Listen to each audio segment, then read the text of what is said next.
अस्सलाम वालेकुम dear students, मैं मोहम्मद आसिफ हूँ और हाज़िर हुआ हूँ एक नए लेक्चर के साथ, एक नई वीडियो के साथ। स्टूडेंट्स, इस लेक्चर में हम डिस्कस करेंगे चैप्टर नंबर 1 का जो टॉपिक है वो है रूल्स ऑफ प्रोबेबिलिटी।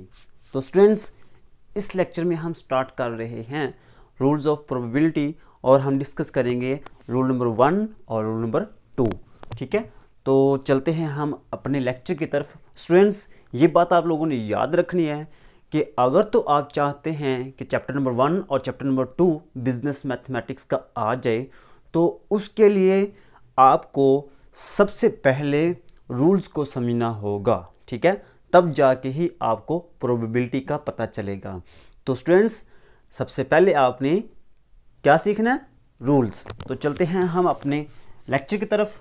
सबसे पहला रूल है वो दिया हुआ है, the probability of an event E denoted by P E is a real number between 0 and 1 both inclusive. Students, याद रखना है, अगर ई एक एन इवेंट है तो जब हम इसकी प्रोबेबिलिटी लेंगे तो वो पी ई बन जाएगा। ठीक है, इवेंट है ई, जब हम इसकी प्रोबेबिलिटी लेंगे तो वो क्या बन जाएगा? P E. ठीक है, उसकी प्रोबेबिलिटी को हम कैसे डिनोट करेंगे? पी ई से शो करेंगे। ठीक है, और ये भी एक रियल नंबर होगा। जो हमारे पास प्रोबेबिलिटी आएगी वो क्या होगा? एक रियल नंबर होगा 0 और 1 के दरमियान। 0 और 1 के दरमियान, और 0 और 1 बोथ इंक्लूसिव ये भी शामिल हैं। 0 और 1 भी हो सकता है और इनके दरमियान आएगा। ठीक है, ना तो 0 से कम होगा ना 1 से ज़्यादा होगा। तो स्टूडेंट्स, प्रोबेबिलिटी की जो वैल्यू है वो 0 से लेकर 1 तक है। इस स्टेटमेंट को मैंने ऐसे लिख दिया है कि प्रोबेबिलिटी जो ना वो 0 से 1 के दरमियान, 0 और 1, 0 भी और 1 भी इंक्लूड है, और इसके अलावा 0 और 1 के दरमियान जितने भी नंबर होंगे वो भी शामिल होंगे। ठीक है, चलते हैं हम इसकी एग्जाम्पल की तरफ। आपको अगर इस बात की समझ नहीं आई तो स्टूडेंट्स, इन एग्जाम्पल से बिल्कुल क्लियर हो जाएगी आपकी। तो कैसे भला? Sun rising in the east. आपको पता है ना कि सूरज जिस मुल्क में मर्जी चले जाए, जिस कंट्री में मर्जी चले जाए, जो सूरज है वो ईस्ट से ही निकलता है। तो इसकी हम प्रोबेबिलिटी निकालेंगे। इसकी क्या निकालेंगे? प्रोबेबिलिटी। तो आपको पता है इसकी जो प्रोबेबिलिटी है वो क्या होगी? Probability of event equal to 1। 1 क्यों मैंने लिखा है? इसलिए मैंने लिखा है कि स्टूडेंट्स, आपको पता होना चाहिए कि जो सन है वो हमेशा ईस्ट से ही निकलता है। ये पक्की बात है, ऐसा हो ही नहीं सकता कि ईस्ट के अलावा किसी और जगह से निकले। ठीक है, तो ये जो प्रोबेबिलिटी है ये होगी मैक्सिमम। इसको हम क्या कहेंगे? मैक्सिमम। क्या कहेंगे? मैक्सिमम।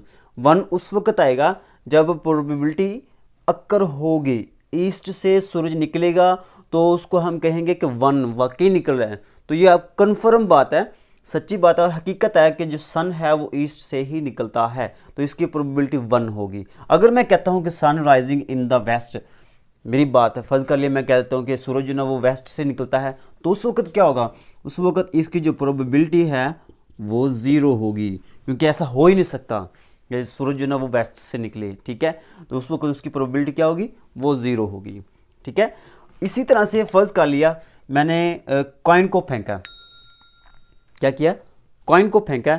कॉइन को फेंकने पर हमारे पास 2 ही पॉसिबिलिटीज़ हैं। कॉइन को फेंकने पर या तो हेड आएगा या फिर टेल आएगा, क्योंकि आपको पता है कि कॉइन के एक साइड पे हेड होता है और एक साइड पे टेल होती है। तो कॉइन को फेंकेंगे, ठीक है, टॉस करने पे या तो फिर हेड आएगा या फिर टेल आएगा। 2 पॉसिबिलिटीज़ है ना, तो हमारे पास कॉइन को फेंकने पे 2 पॉसिबिलिटीज़ हैं, हेड और टेल। इसको हम कहते हैं सैंपल स्पेस। क्या कहते हैं? Sample space. कि जितनी पॉसिबिलिटीज़ हैं उसको ब्रैकेट के अंदर क्लोज कर देंगे तो वो क्या बन जाएगा? एक सैंपल स्पेस। तो स्टूडेंट्स, अब मैं कहता हूं कि हेड की पॉसिबिलिटी क्या होगी? हेड की प्रोबेबिलिटी क्या होगी? हेड की प्रोबेबिलिटी क्या होगी? तो आपको पता होना चाहिए कि प्रोबेबिलिटी की डेफिनेशन क्या है? फेवरेबल, मतलब जो मैं चाहता हूं, ओवर टोटल। ठीक है, तो यहां पे देखिए पॉसिबिलिटीज कितनी है? 2 पॉसिबिलिटीज है ना, तो नीचे आएगा 2। टोटल हमारे पास 2 है, ठीक है। और मुझे क्या चाहिए, मुझे यहाँ पे हेड चाहिए, ये मेरे फेवर में है, इसको हम कहेंगे फेवरेबल। तो देखें फेवरेबल हेड 1 है ना, कॉइन को फेंकेंगे हेड आएगा, एक दफ़ा ही आ सकता है, इससे ज़्यादा नहीं आ सकता। तो हेड जो ना वो एक दफ़ा आ सकता है। और नीचे टोटल कितने हैं, हेड और टेल 2 हैं, पॉसिबिलिटीज़ टोटल 2 हैं, और जो मेरे फेवर में है वो 1 है। तो ये 1/2, ठीक है, 1/2। और 1/2 आपको पता है किसके इक्वल होता है, 0.5। अब ये जो प्रोबेबिलिटी आई है ये कितनी आई है, 0.5, जो कि 0 और 1 के दरमियान है। मैं इसी को समझा रहा हूँ स्टूडेंट्स, ठीक है, कि प्रोबेबिलिटी जो है वो कितनी आई है हेड की, वो 0.5 आई है, 5 आई है, वो 0 और 1 के दरमियान है।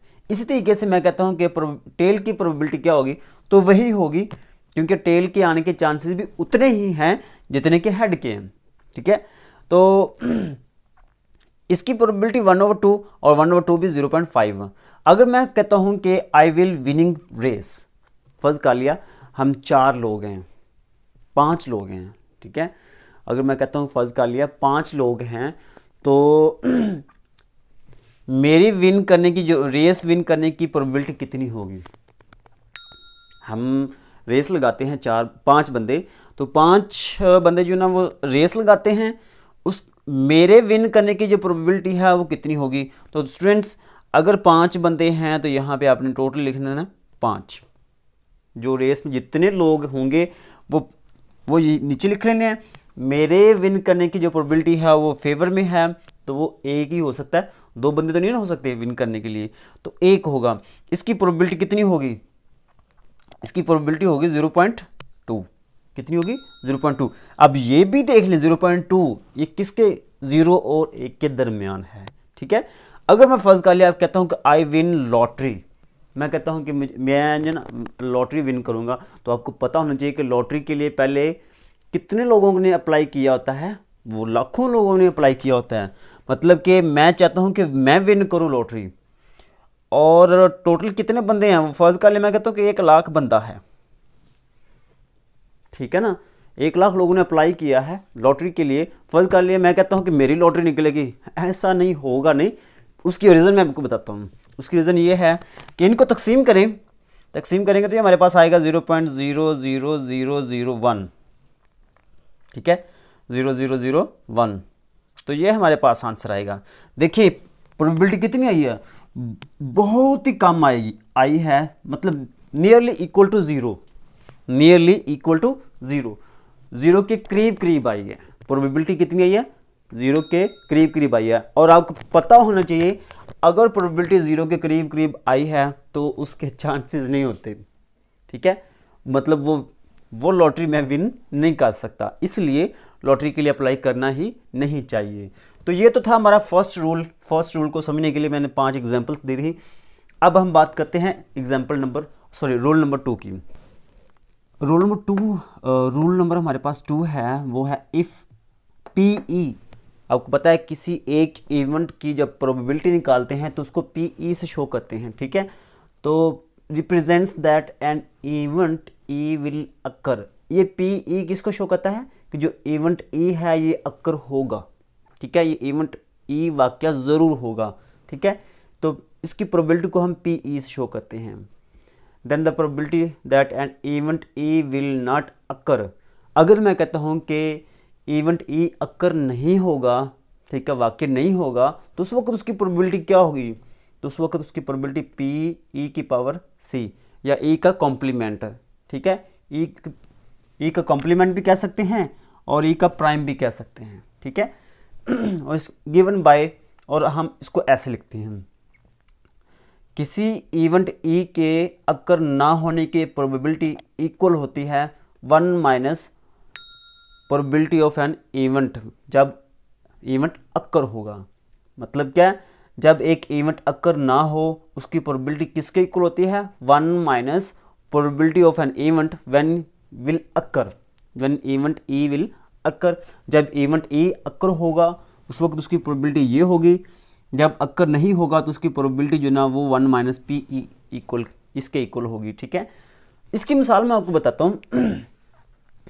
फर्स्ट पहले मैंने कॉइन को फेंका, कॉइन को फेंकने पर मैं कहता हूँ कि इसकी जो प्रोबेबिलिटी है, फर्स्ट का लेयर मैंने टॉस किया तो इवेंट ई अकर हुआ, ठीक है। कॉइन को टॉस किया तो इवेंट ई अकर हुआ, तो मैं कहता हूँ कि हेड जो ना वो आए, हेड की प्रोबेबिलिटी कितनी होगी, तो वो 1/2 होगी, क्योंकि कॉइन में हेड और टेल दो ही चीज़ें होती हैं ना, तो फेंकने पे सिर्फ एक ही चीज़ आएगी, या हेड आएगी या फिर टेल आएगी। मैं कहता हूँ कि हेड आएगी तो उसकी प्रोबेबिलिटी 1/2 होगी, ठीक है, 1/2, क्योंकि टोटल दो है ना, या तो हेड आएगा या फिर टेल आएगा, दो पॉसिबिलिटीज़ हैं, तो वो दो नीचे आएगा। और मैं कहता हूँ कि हेड आए तो हेड एक ही आएगा ना, तो वो एक ऊपर आएगा, नीचे टोटल है, ऊपर फेवरेबल है, ठीक है। तो ये तो क्या हुआ, ये किसको शो कर रहा है कि जब इवेंट ई अक्कर हो, जब इवेंट ई क्या हो, अक्कर हो। अब मैं कहता हूं कि इवेंट ई जो ना वो अक्कर ना हो, इवेंट ई अक्कर ना हो, तो उसमें उसको मैं कैसे लिखूंगा, पी ई का कॉम्प्लीमेंट, और उसका फार्मूला ये वाला है 1 - पी ई, 1 - पी ई। ये 1 वैसे का वैसे, ये जो पी ई मैंने निकाला है 1/2, 1/2, 1 में से 1/2 निकालने, बाकी कितना आ जाएगा 1/2, 0.5 के। मतलब कि अब अगर मैं कहता हूँ कि हेड के चांसेस ना हों, ठीक है, हेड आने के चांसेस नहीं हैं, तो उस वक्त उसकी प्रोबेबिलिटी क्या होगी, वो 0.5 होगी। मतलब उसके ना आने के चांसेस 50-50 हैं, आने के चांसेस, हेड के आने के चांसेस 50-50 हैं, ना आने के चांसेस भी क्या हैं, 50-50 हैं। दोबारा सुन लें इस बात को, मैंने कॉइन को फेंका, मैं कहता हूँ कि हेड आ जाए, क्या आ जाए, हेड आ जाए, तो वो हेड के आने की चांसेस, उसकी प्रोबेबिलिटी कितनी है, 1/2। अब अगर मैं कहता हूँ कि उसकी हेड के आने के चांसेस नहीं हैं, मतलब वो नहीं आएगा, तो उसकी प्रोबेबिलिटी कितनी होगी, उसकी प्रोबेबिलिटी भी उतनी होगी। और वो मैंने इस फार्मूले से आपको बता दिया है कि event E will not occur, उसकी प्रोबेबिलिटी क्या होगी, 1 - पी ई, 1 वैसे के वैसे। ये प्रोबेबिलिटी उस वक्त है जब इवेंट अक्कर होगा, वो हमने ऊपर लिखी हुई है 1/2, 1 में से 1/2 माइनस करेंगे तो 1/2 आ जाएगा, 1/2 इक्वल टू 0.5, और जो कि ये शो कर रहा है कि जो इवेंट ई है वो अक्कर ना होने की जो प्रोबेबिलिटी है वो 0.5 है। जितनी अक्कर होने की चांसेस हैं उतने ही नहीं अक्कर होने के चांसेस, ना अक्कर होने के चांसेस हैं। इसी तरह से एक और एग्जांपल मैं आपको बताता हूँ। एक स्टूडेंट एस्टिमेट निकालता है the probability of attaining an A in math course. Students एक एस्टिमेट लगाता है कि मैथ है ना, मैथ कोर्स में वो कहता है कि मैं ए ग्रेड लूँगा, ठीक है, ए ग्रेड लूँगा, तो will not receive an A, उसकी प्रोबेबिलिटी ये तो आ गई ना, probability of A equal to 0.4 है। वो कहता है कि स्टूडेंट जो ना वो एस्टिमेट लगाता है कि उसकी जो प्रोबेबिलिटी है मैथ में ए ग्रेड हासिल करने की वो 0.4 है, तो probability of A is equal to 0.4।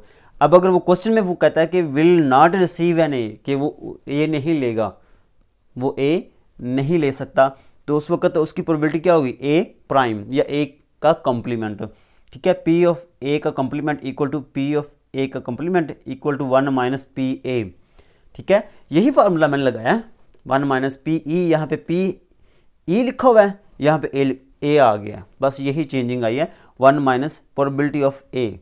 अब प्रोबेबिलिटी ऑफ ए वो क्वेश्चन में दिया हुआ है 0.4, तो यहाँ पे 0.4 आ जाएगा, 1 में से 0.4 माइनस करेंगे तो क्या आ जाएगा 0.6, ठीक है। तो ये दो एग्जांपल्स थी, आई होप के आप लोगों को समझ आई होगी, ठीक है। तो मिलते हैं नेक्स्ट लेक्चर में, तब तक के लिए अल्लाह ने गेबान।